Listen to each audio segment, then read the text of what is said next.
जागो, पहाड़ के लोगों जागो, पहाड़ वासियों जागो। अगर नहीं जागे तो इतिहास कभी आने वाली पीढ़ियां आपको और हमको क्षमा नहीं करेंगी। उत्तराखंड क्रांति दल एक क्षेत्रीय दल है।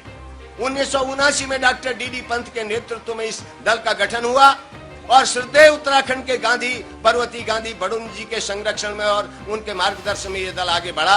22 साल तक हमने राज्य की लड़ाई लड़ी और 1994 का वो ऐतिहासिक आंदोलन भी है जिसमें हिंदुस्तान का कोई हिस्सा ऐसा नहीं था जो इस राज्य आंदोलन से प्रभावित नहीं हुआ हो, चाहे वो बंबई का पर्वतीय समाज हो, चाहे वो गुजरात का पर्वतीय समाज हो, चाहे वो दिल्ली का पर्वतीय समाज हो। जहां जहां भी पर्वतीय निवास करता है सारा भारत आंदोलित हुआ, पर्वतीय समाज आंदोलित हुआ।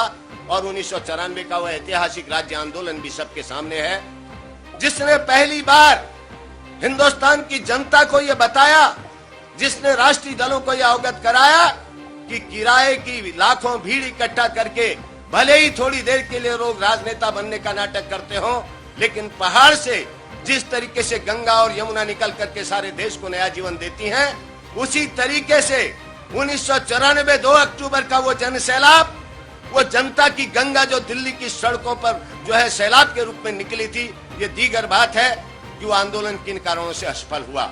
मैंने पहले ही कहा कि हमारे लोगों की सोच बहुत छोटी है। हमारे यहाँ पहाड़ी में कोनी खुटामणी शोचाणी, और पहली बार भारत के इतिहास में उत्तराखंड के लोगों का बलिदान भी, जब भी उत्तराखंड का सही इतिहास लिखा जाएगा, स्वर्णाक्षरों में लिखा जाएगा। 1962 की भारत चीन की लड़ाई रही हो, 1965 का भारत पाकिस्तान का युद्ध हो, 1971 का भारत बांग्लादेश का युद्ध हो, या मौजूदा कारगिल ऑपरेशन हो, सबसे ज्यादा जवान कटा है उत्तराखंड की धरती का कटा है। सबसे ज्यादा मां की गोद सुनी हुई है, बहन की मांग का सिंदूर पूछा है तो उत्तराखंड की मां की गोद सुनी हुई है, बहन की मांग का सिंदूर पूछा है। आज भी सियाचिन में 18,000 की ऊंचाई पर, आज भी कश्मीर के बॉर्डर में सर्वाधिक ऊंचाई पर 15 से 20 फुट बर्फ में अगर कोई जवान देश की सीमा के लिए बंदूक ताने खड़ा है तो वो कुमाऊं रेजिमेंट का बेटा है, गढ़वाल रेजिमेंट का बेटा है, उत्तराखंड की धरती का बेटा है।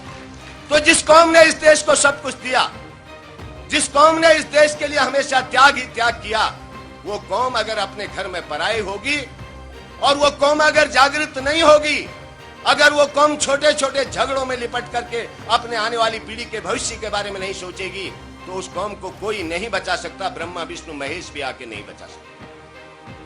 1994 के आंदोलन की याद दिलाना चाहूंगा, वो ऐतिहासिक आंदोलन 1994 का, जिसमें पहली बार 42 लोगों ने अपनी शहादतें दी, जिसमें पहली बार देश के इतिहास में हमारी 2 बहनें हंसा धनई और बेलमती चौहान भी शहीद हुई।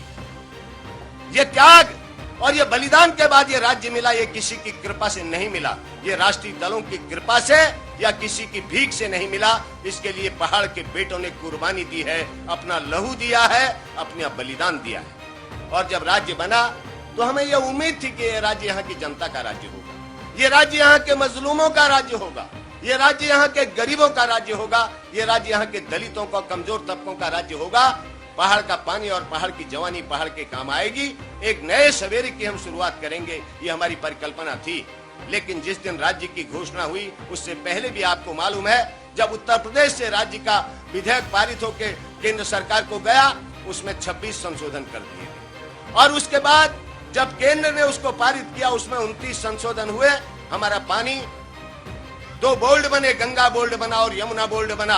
गंगा बोल्ड में 3 स्टेटें हैं और यमुना बोल्ड में 6 स्टेटें हैं। उनकी राय के बगैर आप अपने गंगा के जल का उपयोग नहीं कर सकते, यमुना के जल का उपयोग नहीं कर सकते। आज भी अपने जमीन का कानून बनाने का अधिकार हमको नहीं है। वो सारे संशोधन किए गए। ये पहला राज्य है जिसके साथ ये अन्याय किया गया कि वो अपना कानून नहीं बना सकता।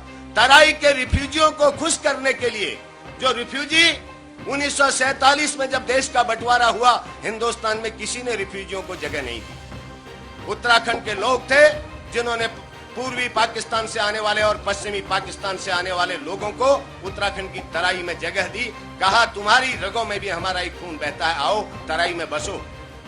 वो भिखारी की तरह आए, सब कुछ लूटा के आए, और जब उत्तराखंड में आए, लाखों के करोड़ों के मालिक बने, बड़े बड़े फार्मों के मालिक बने, तो उन्होंने कहा कि हमारी संस्कृति पहाड़ियों से नहीं मिलती, हम तो तलवार चला देंगे।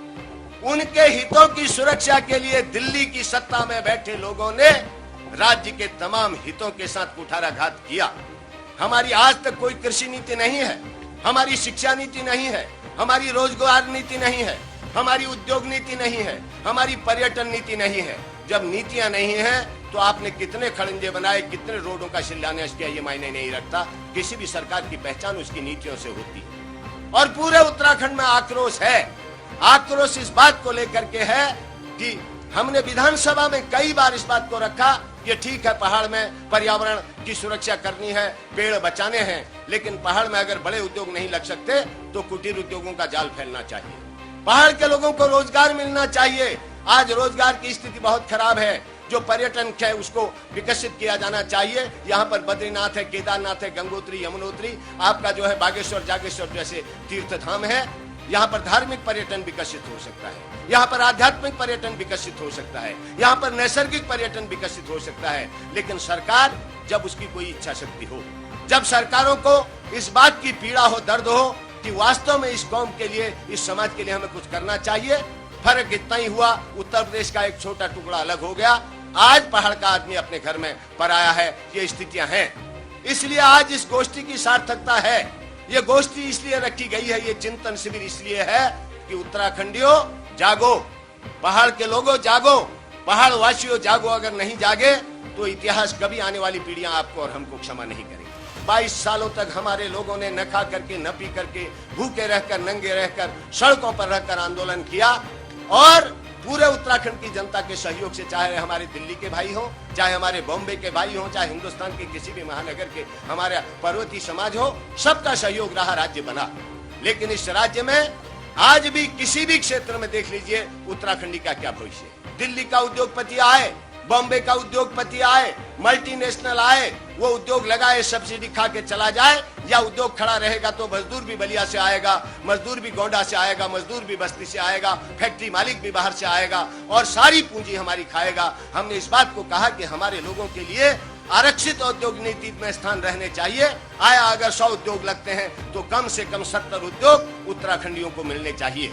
चाहे वो जॉइंट सेक्टर में लगाएं, चाहे वो व्यक्तिगत सेक्टर में लगाएं, चाहे वो किसी भी सेक्टर में लगाएं। और खास तौर से जो हमारा प्रवासी पर्वतीय है, जो पूंजी लगा सकता है, उसके लिए आरक्षण की व्यवस्था होनी चाहिए। ये बात मैंने हाउस में कही है, अभी इससे पहले जो सत्र हुआ था, और अभी जो होगा उसमें भी कहेंगे। हम उस उद्योग नीति को स्वीकार नहीं करेंगे। ऐसी सरकारों की जो लगातार 55 साल तक इस उत्तराखंड को लूटती रही हैं, उनकी धज्जियां उत्तराखंड की जनता उड़ाएगी, उनको पहाड़ की सरजमी पे पांव नहीं रखने देगी। यह हमारा संकल्प है।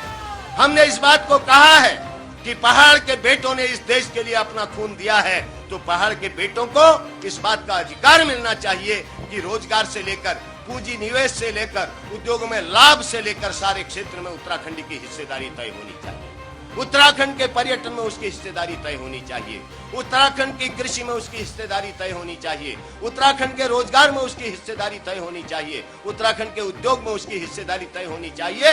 अब हम क्लर्क या चपरासी बनने की बात तक इंतजार नहीं करेंगे। और इस बात को भी कहा है, कोई कौम हिंसक पैदाइशी हिंसक नहीं होती। चाहे वो नागालैंड के लोग हों, चाहे वो मिजोरम के लोग हों, अगर उन्होंने बंदूकें उठाई तो सरकारों की, केंद्र में बैठी सरकारों की अदूरदर्शी नीतियों के कारण।